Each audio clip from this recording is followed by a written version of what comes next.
Good morning. Wow, nice to see everybody. You know, we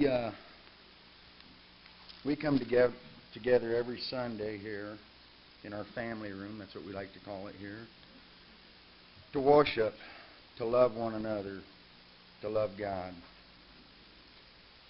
But when we come around the table and just really realize what Jesus done for us, that makes it all the worthwhile. We know Jesus demonstrated His love for us when He went up on the cross and died for us. And we know that He arose from that grave, mighty and powerful. He lives today. John records some things in John 13. I just want to read just a little bit of this for you. Jesus was demonstrating His love to His disciples. It was just before the Passover feast. And He did this in a way that I don't think they quite understood what He was doing at the time. I'm going to go ahead and read here a little bit. The evening meal was being served, and the devil had already prompted Judas Iscariot, son of Simon, to betray Jesus. Jesus knew that the Father had put all things under His power and that He had come from God and was returning to God. So He got up from the meal, took off His outer clothing, wrapped a towel around His waist. After that, He poured water into a basin and began to wash His disciples' feet, drying them with the towel that was wrapped around Him.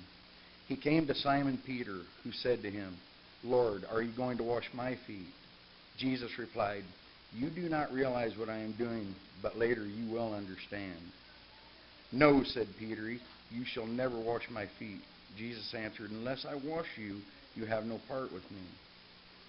"Then, Lord," Simon Peter replied, "not just my feet, but my hands and my head as well."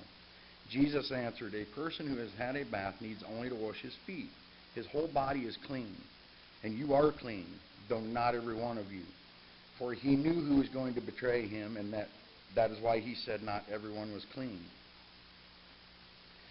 When He had finished washing their feet, He put on His clothes and returned to His place. "Do you understand what I have done for you?" He asked them. "You call me teacher and Lord, and rightly so, for that is what I am.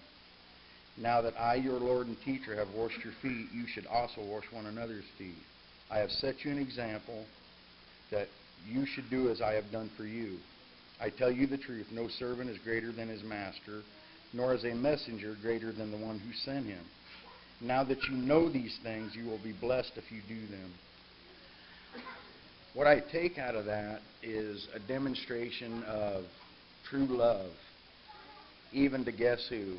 Judas Iscariot, the one who betrayed Him. He washed his feet as well. That's a true example of love and commitment. There's the greatest example, though, climbing up on that cross and dying for each and every one of our sins.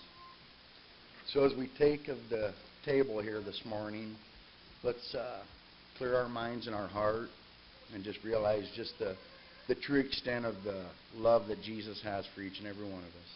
Would you pray with me, please?